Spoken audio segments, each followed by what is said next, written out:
Hello বন্ধুরা, আবারও চলে এসেছি একটা স্ন্যাক্সের রেসিপি নিয়ে। আর এই রেসিপিটা ভীষণ টেস্টি হতে চলেছে আর ভীষণ সুন্দর। আর শুধু স্ন্যাক্স বলছি কেন, বাচ্চাদের টিফিনেও যদি এই রেসিপিটা দেওয়া যায় না, ভীষণ সুন্দরভাবে ওরা খেয়ে নেবে, একদম টিফিন ফিনিশ করে বাড়ি চলে আসবে। আর রেসিপিটা ভীষণ সুন্দর হয়। আর আপনারা বানিয়ে 2-4 দিন ধরে রেখেও দিতে পারেন, যে যদি মনে করেন তৈরি করে ফ্রিজে রেখে দেবেন আর বাচ্চাদের টিফিনে যখন স্কুলে যাবে সেই সময় তৈরি করে দেবেন, সেটাও দিতে পারেন। তাহলে স্কিপ না করে সম্পূর্ণটা দেখার অনুরোধ রইল। তো গ্যাসের উপরে প্রথমে আমি একটা কড়া বসিয়ে দিয়েছি, তার মধ্যে দিয়ে দেব 2 চামচ বাটার। আর এই পর্যায়ে ফ্লেমটাকে একদম লো করে রাখতে হবে, কারণ বাটারটা মেল্ট হতে কিন্তু খুব বেশি সময় লাগে না। আর যদি ফ্লেমটা মিডিয়াম বা হাই করে রাখি, সেক্ষেত্রে বাটারটা পুড়ে যেতে পারে, এই টেস্টটাকে একদম নষ্ট করে দেবে। সেই জন্য একদম লো করে রেখে বাটারটাকে মেল্ট করে নিতে হবে। তো বাটারটা যখন খুব ভালো করে মেল্ট হয়ে গেছে, দিয়ে দিয়েছি আমি স্বাদ অনুযায়ী লঙ্কা কুচি, আর দিয়ে দিয়েছি একটা মিডিয়াম সাইজের পেঁয়াজ কুচি। আর এদিকে আমি 10-12 কোয়া রসুনকে আগে থেকে ভালো করে কুচি করে রেখেছিলাম, সেটাকে দিয়ে দিলাম। দিয়ে একসাথে খুব ভালো করে এই লো ফ্লেমেই আমি ভাজা ভাজা করে নেব। তো এইভাবে ভাজা ভাজা করতে করতে হালকা একটু নরমও হয়ে যাবে, কিন্তু ভালো করে নরম হওয়ার জন্য এখন আমি দিয়ে দেবো স্বাদ অনুযায়ী লবণ। আর ফ্লেমটা কিন্তু একদমই লো করে রেখে দিতে হবে। তো দিয়ে দিলাম লবণ। এখন লবণ দেওয়া হয়ে গেছে। আর আগে থেকে আমি 2টো বড় সাইজের গাজরকে কুচি করে রেখেছিলাম, তো সেই গাজরের কুচিটাকে দিয়ে দিলাম।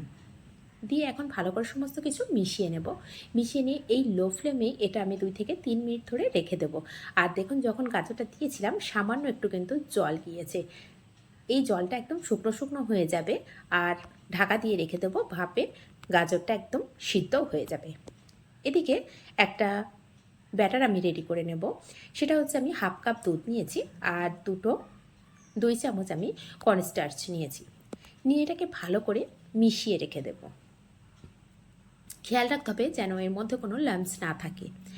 তো খুব ভালো করে এটাকে মিশিয়ে সাইড করে রেখে দিতে হবে। তো একটার পর একটা যদি রেডি করে রেখে দেওয়া যায় না, তাহলে বানাতে কিন্তু একদমই সহজ হয়ে যায়। তো আমার এদিকে কর্নফ্লাওয়ারটা মেশানো হয়ে গেছে, সাইড করে রেখে দিয়েছি।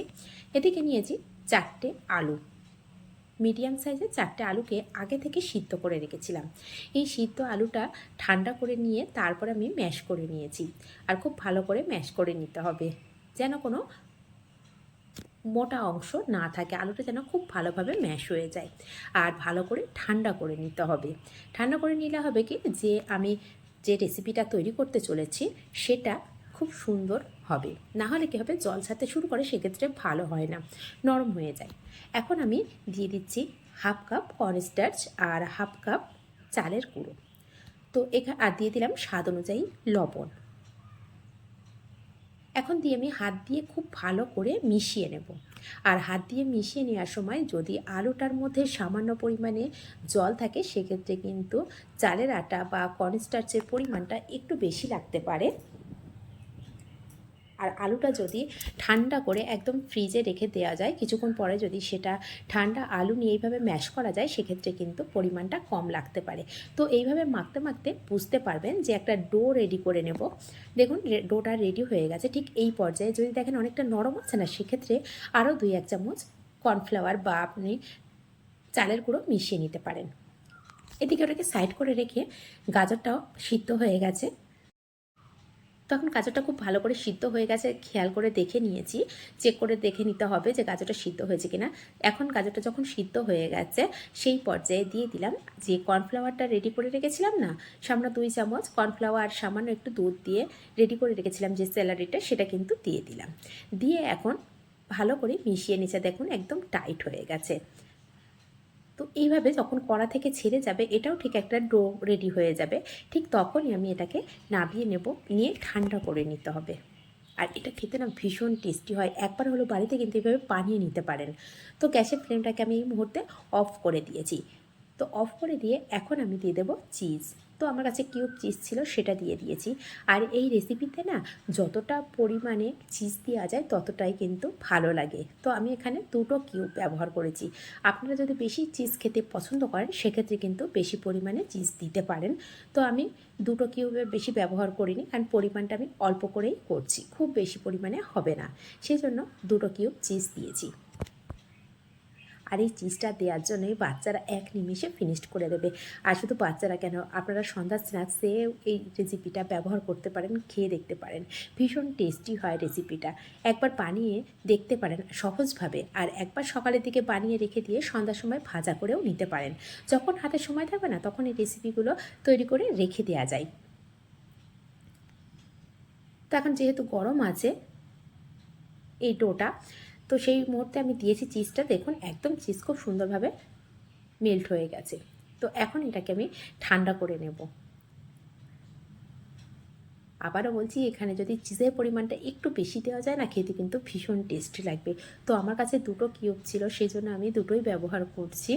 আমার কাছে আর বেশি ছিল না, সেই জন্য একটু পরিমাণটা কমে গেছে। তো এখন একদম ঠান্ডা হয়ে গেছে, আমি দেখছি আমার হাত দেওয়া যায় কি না। তো এখন ঠান্ডা হয়ে গেছে, হাত দেওয়া যাচ্ছে দেখে আমি ছোট ছোট বল রেডি করে নেব। আর এই চিজ বলটা খেতে ভীষণ ভীষণ টেস্টি হয়। একবার হলেও বাড়িতে কিন্তু বানিয়ে দেখতে পারেন। আর যদি বানিয়ে দেখেন কেমন টেস্ট হয়েছে, অবশ্যই কমেন্ট করতে কিন্তু একদমই ভুলবেন না। আর রেসিপিগুলো কেমন লাগছে অবশ্যই কমেন্ট করে জানাবেন। একটুও যদি ভালো লেগে থাকে প্লিজ চ্যানেলটিকে সাবস্ক্রাইব করে পাশে থাকা বেল আইকনটি প্রেস করে রাখবেন। যখনই কোনো নিত্য নতুন রেসিপি আপলোড করব সবার আগে পৌঁছে যাবে আপনার কাছে। এদিকে যে আলু আর কর্নফ্লাওয়ার আর চালের আটা দিয়ে যে আমি ডোটা রেডি করে রেখেছিলাম, সেটা দেখুন হাতের মধ্যে কিভাবে আমি নিয়ে নিয়েছি। একটা খুঁড়ি করে নিয়েছি বা বাটি করে নিয়েছি। সেই বাটির মধ্যে একটা করে যে বল আমি রেডি করে রেখেছি, সেই বলটা ভিতরে দিয়ে আবারও গোল করে নিচ্ছি। এইভাবে এই বলগুলো রেডি করে নেবেন, খেতে ভীষণ ভালো লাগবে। আর দেখুন বানানোটাও কতটা সহজ। একবার বানিয়ে কিন্তু ফ্রিজে স্টোর করে রেখে দিতে পারবেন 1 সপ্তাহ মতন। আর এখানে বলা হয়নি হাতের মধ্যে একটু তেল মাখিয়ে নিতে হবে, এতে করে কি হবে হাতের মধ্যে একদম লেগে যাবে না। তো দেখুন আমি একটু চ্যাপটা করে নিচ্ছি, হাতের মধ্যে একটা বল নিয়ে দিয়ে একটা বল দিয়ে দিচ্ছি, কোনো বাটিও পড়তে হচ্ছে না। দিয়ে হাত দিয়ে এইভাবে একটু চেপে চেপে দেখুন ভালো করে বন্ধ করে দিচ্ছি ভিতরে এই বলটা দিয়ে। তো কত সহজে কিন্তু বানানো যাচ্ছে সেটা কিন্তু খেয়াল করলেই বুঝতে পারবেন। দিয়ে হাত দিয়ে এভাবে একটু গোল করে নিলেই কিন্তু চিজ বলগুলো একদমই রেডি হয়ে যাবে। আর খুব সহজভাবে বানানো যায়। আর বানিয়ে আপনি রেখে দিতে পারেন, যখনই মন চাইবে তখনই ভাজা করে নিতে পারবেন। আর এটা কিন্তু খুব একটা শক্ত করবেন না মাখার সময়, এটা আমার বলা হয়নি, যেন হালকা একটু নরম থাকে। ডোটা যতটা নরম থাকবে ততটা আমি এখানে আরও একটা কিছু ব্যবহার করব, সেটা খুব ভালো করে লেগে যাবে। আর যদি না হয়, যদি একটু টাইট হয়ে যায়, সেক্ষেত্রে কিন্তু ভালোভাবে চিজ বলটা রেডি হবে না। তো এইভাবে সমস্ত বলগুলোই আমি রেডি করে নিচ্ছি। আর দেখেই বুঝতে পারছেন আমার হাতের মধ্যে কিন্তু লেগে যাচ্ছে, তার মানে কতটা নরম করে মেখেছি সেটা কিন্তু খেয়াল করলে বুঝতে পারবেন। খেয়াল করতে হবে যেন টাইট না হয়, আবারও বলে দিলাম। তো সমস্ত চিজ বলগুলো রেডি হয়ে গেছে। এখানে নিয়েছি ব্রেড ক্রাম্বস। এই ব্রেড ক্রাম্বস নেওয়ার জন্য যে বললাম না একটু নরম করে মাখতে হবে, এই ব্রেড ক্রাম্বসগুলো না খুব সুন্দরভাবে এই চিজ বলের গায়ে লেগে যাবে। খুব সুন্দরভাবে চিজ বলের মধ্যে দেখুন খুব সুন্দরভাবে একটা কোট হয়ে যাচ্ছে। আর এটা যদি একটু টাইট করে করা হয় না ডোটা, সেক্ষেত্রে কিন্তু এই ব্রেড ক্রাম্বসগুলো একদমই লাগবে না, খেতেও অত ভালো লাগবে না। এটা দিয়ে দেখবেন অনেকটা ক্রিস্পি ভাব আসবে। সেই জন্য বললাম একটু হালকা করে নরম করে মাখতে। আর আমি হাতটাও দেখিয়ে দিচ্ছি যে চিজ বল যখন একটা আমি হাতে তুলছি তখন কিন্তু হাতের মধ্যে লেগে যাচ্ছে, তাহলে কতটা নরম করে মেখেছি সেটা কিন্তু খেয়াল করলেই বুঝতে পারছেন যে অনেকটাই নরম করে মাখা আছে। তো আমি 2-3 রকমভাবেই দেখিয়ে দিচ্ছি। দেখুন হাতের মধ্যেও কিছুটা ব্রেড ক্রাম্বস নিয়ে এইভাবে গোল গোল করছি, এতে করে আকারটাও একদম গোলাকার আসছে আর ব্রেড ক্রাম্বসটাও ভালোভাবে কোট হয়ে যাচ্ছে। তো এইভাবেই সমস্তটা রেডি করে নেব।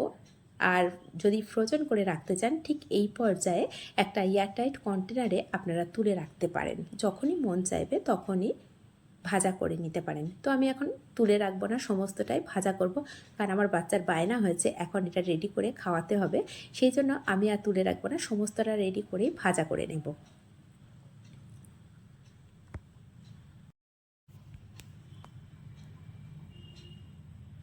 তো প্রত্যেকগুলো খুব সুন্দরভাবে ব্রেড ক্রাম্বস লেগে যাচ্ছে, সেটা কিন্তু একটু খেয়াল করলেই বুঝতে পারছেন। খুব সুন্দরভাবে সমস্তটা রেডি করে নিয়েছি।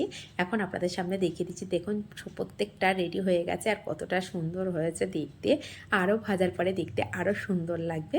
তো এখনই কতটা সুন্দর লাগছে দেখতে। এখন আমি ভাজা করে নিয়ে আপনাদের সামনে সার্ভ করে দেখাবো, তাহলে বুঝতে পারবেন যে চিজ বলগুলো কতটা সুন্দর হয়েছে। এখন এদিকে যখন আমি চিজ বলগুলো রেডি করছিলাম, গ্যাসের উপরে একটা কড়া বসিয়ে দিয়েছিলাম, তার মধ্যে দিয়ে দিয়েছিলাম পরিমাণ মতন তেল। দিয়ে তেলটাকে খুব বেশি গরম না করে হালকা করে গরম করে নিচ্ছি। হালকা কেমন বাবলস উঠছে সেটা কিন্তু দেখেই বুঝতে পারছেন যে তেলের টেম্পারেচারটা কেমন হতে পারে। তেল কিন্তু খুব বেশি গরম করা যাবে না, তাহলে কিন্তু সহজেই ব্রেড ক্রাম্বস দেওয়া আছে না, পুড়ে যাবে। সেই জন্য টেম্পারেচারটা দেখে দিতে হবে, যেন হালকা করে বাবলস ওঠে। মিডিয়াম গরম করে দিতে হবে। আর প্রথমে আমি দুটো দিয়ে দিয়েছিলাম, কারণ দেখছিলাম যে ছেড়ে যায় কিনা। প্রথমে একটা কি দুটো দিয়ে দেখবেন, যদি দেখেন ছেড়ে যাচ্ছে না, সেক্ষেত্রে একটা কড়ার মধ্যে যতগুলো বল ধরে সেগুলো দিয়ে দিতে পারেন। তো আমি এখানে অনেকগুলোই চিজ বল দিয়ে দিলাম, দিয়ে একসঙ্গেই ভাজা করে নেব। প্রথমে কিন্তু দুটো তিনটে দিয়েছিলাম, যাতে করে দেখছিলাম যে ফেটে যায় কি না। তো দেখলাম না, একদম পারফেক্ট হয়েছে, সেই জন্য কিন্তু সবগুলোই দিয়েছি। প্রায় অনেকগুলোই দিয়েছি, সবগুলো নয়। তো দিয়ে এইভাবে হালকা করে ভাজা করে নেব। আর কালারটা একটা সাইড যখন এসে যাবে, তখন উল্টে পাল্টে আর একটা সাইড একটু কালার করে ভাজা করে নেব। আর ফ্লেমটা একইভাবেই রাখতে হবে, মিডিয়াম টু লো করে রেখে দিতে হবে। এতে করে কী হবে, ব্রেড ক্রাম্বস দেওয়া আছে, তাহলে পুড়ে যাবে না। দেখুন একটা কালার একটু ডিপ এসে গেছে, একটু উল্টাতে দেরি হয়ে গেছে। এইভাবে তাড়াতাড়ি করে উল্টে পাল্টে নিতে হবে, যেহেতু ব্রেড ক্রাম্বস আছে তো খুব সহজেই পুড়ে যাওয়ার সম্ভাবনা থাকে। সেই জন্য ফ্লেমটা লো টু মিডিয়াম করে ভাজা করে নিতে হবে। এখন দেখুন কালারগুলো কত সুন্দর হয়েছে, দেখতে ভীষণ সুন্দর হয়েছে। শুধু দেখতেই সুন্দর হয়নি, এটা কিন্তু খেতে ভীষণ ভালো হয়। বাচ্চাদের টিফিনেও দিতে পারেন, বা নিজেদের স্ন্যাক্স হিসেবেও রেডি করে নিতে পারেন, বা বাড়িতে হঠাৎ করে কেউ এসে গেলেও তাকেও এই রেসিপিটা সহজেই বানিয়ে দিতে পারেন। আর যদি আগে থেকে বানিয়ে রাখেন, তাহলে তো আর কোনো কথাই হবে না, আসার সঙ্গে সঙ্গে গরম গরম ভাজা করেই সার্ভ করে দিতে পারবেন। আর এটা খেতে তো ভীষণ সুন্দর লাগে। তো সমস্তটা রেডি হয়ে গেছে, এখন আমি সার্ভ করে আপনাদের সামনে দেখাবো। আর বাকি যেগুলো আছে সেগুলোও আমি ভাজা করে নেব, যেহেতু আমি খুব বেশি পরিমাণে করিনি, আর এটা আমার বাচ্চারা ভীষণ পছন্দ করে, সেই জন্য এক নিমেষেই শেষ হয়ে যায়। এই জন্য যতগুলো করি সবগুলোই আমার একসাথেই বানিয়ে নিতে হয়। তো এখন আমি সার্ভ করে দেখাচ্ছি। দেখুন, এটা সস দিয়েও সার্ভ করা যায়, বা গ্রিন চাটনি দিয়েও সার্ভ করতে পারেন। দুটো দিয়ে ভীষণ টেস্ট লাগে, বা মেয়োনিজ দিয়েও সার্ভ করতে পারেন। তো আমার বাচ্চা সস দিয়ে একটু বেশি পছন্দ করে, সেই জন্য একটু সস দিয়ে সার্ভ করে দেখালাম। আর আমার কাছে সসটা আছে, গ্রিন চাটনিটাও নেই আর মেয়োনিজও নেই, সেই জন্য আমি সস দিয়ে সার্ভ করে দেখালাম। তো দেখুন দেখতে কতটা সুন্দর লাগছে, আর আমি একটা কেটেও দেখিয়ে দিচ্ছি, দেখুন ভিতর থেকে কত সুন্দর হয়েছে। তাহলে রেসিপিগুলো কেমন হচ্ছে অবশ্যই কমেন্ট করতে কিন্তু একদমই ভুলবেন না। আর যদি ভালো লেগে থাকে, অবশ্যই নিজেদের মানুষের কাছে একটু শেয়ার করে রাখবেন, যাতে তারাও এই সহজ রেসিপিগুলো সহজভাবে দেখতে পারে।